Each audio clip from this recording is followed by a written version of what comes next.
Hello बच्चों, प्रश्नावली 9.1 या एक्सरसाइज 11.2 का ये प्रश्न नंबर 7 है। त्रिभुज ABC, ये त्रिभुज A, B और C है। A एक समकोण है। A क्या है? समकोण है। समकोण मतलब ये 90 डिग्री का है।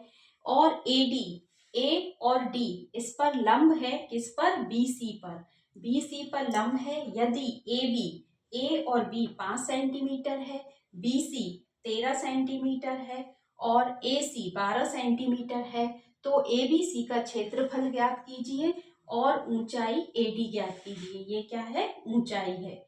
ठीक है। अब देखो, हमें सबसे पहले ये समझना है कि ये त्रिभुज है और इसमें A एक समकोण है, यानी कि ये जो पॉइंट है ये समकोण है। समकोण का मतलब होता है ये 90 डिग्री का एंगल बनाता है। जब ये 90 डिग्री का एंगल बनाएगा यहाँ से, तो हम क्या करेंगे? AB को क्या मान लेंगे? आधार। क्या मानेंगे? आधार। ये वाले हिस्से को हम आधार मान रहे हैं, तो ये हो जाएगा 5 सेंटीमीटर। फिर हमें ऊंचाई की जरूरत है जो है AC, यानी कि ये हमारा ऊंचाई हो जाएगी, तो ये है 12 सेंटीमीटर। और हमें इसी की जरूरत है। जब हम आधार इसको मान रहे हैं तो लंब क्या हो गया? ये हो गया, यानी कि ऊंचाई ये वाला। हमने इसको ऐसे किया तो A से C क्या हो गया? हमारा ऊंचाई हो गई। तो हम इसको मानते हुए अब लिखेंगे त्रिभुज, त्रिभुज का क्षेत्रफल। ठीक है। तो ये त्रिभुज का क्षेत्रफल ज्ञात करेंगे। तो ये जो ऐसा डायग्राम है, हमने जब इसको समकोण बनाया तो ऐसा आ गया। AB आधार हो गया और AC हमारी ऊंचाई हो गई। इसके आधार पे हम त्रिभुज का क्षेत्रफल निकाल सकते हैं। तो त्रिभुज का क्षेत्रफल होता है 1/2 गुणित आधार और गुणित ऊंचाई। ठीक है। अब हमारे पास आधार है कितना? ये आधार है A और B, तो हम लिखेंगे AB आधार गुणित 1/2 जो हमारे सूत्र में दिया हुआ है, इसको वापस से बराबर 1/2। आधार कितना मान रहे हैं हम मान रहे हैं AB, यानी कि इसको। तो हमारा आधार हो गया AB गुणित ऊंचाई क्या हो गई? ये हमारी ऊंचाई AC, ये हो गई AC। ठीक। अब यहाँ पे क्षेत्रफल ज्ञात करेंगे। तो 1/2 गुणित आधार 5 और ऊंचाई कितनी हो गई? 12। ठीक है।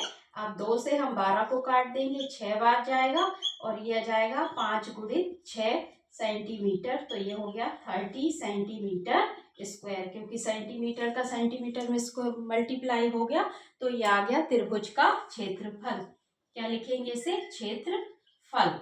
ठीक है। अब हमारे पास इसी क्वेश्चन का दूसरा पार्ट है। वो कह रहा है कि हमें AD, जो हमने BC पर लंब है, यहाँ से जो डाली है ये क्या है? BC पर लंब है, तो हमें इसकी हाइट भी निकालना है। तो अब हम आसान से निकाल सकते हैं क्योंकि हमारे पास क्षेत्रफल है।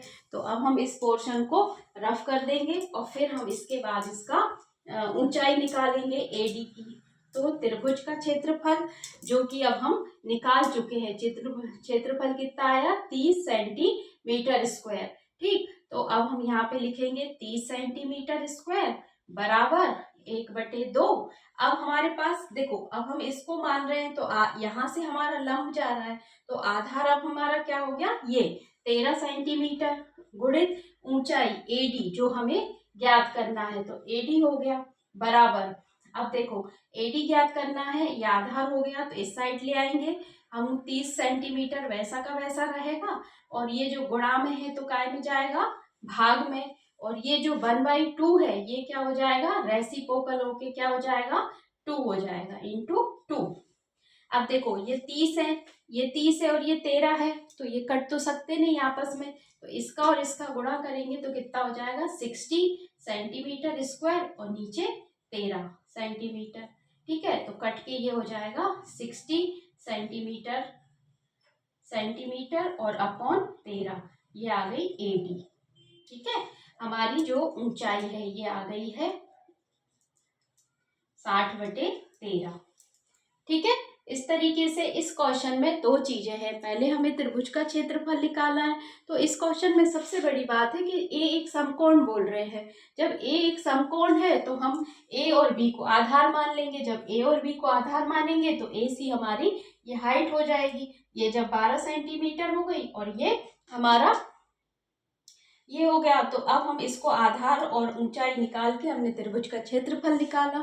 जब त्रिभुज का क्षेत्रफल निकल आया तो हमें एडी की ऊंचाई निकालना आसान है, क्योंकि क्षेत्रफल बराबर 1/2 आधार गुणित ऊंचाई। इसको हमने नीचे ले आए क्योंकि ये मल्टीप्लाई में थी, गुणा में थी, तो भाग में आ गई। जब भाग में आई तो गुणा और भाग किया, आंसर आ गया। ठीक है, 60/13। ओके, अब हम नेक्स्ट क्वेश्चन। Okay, bye.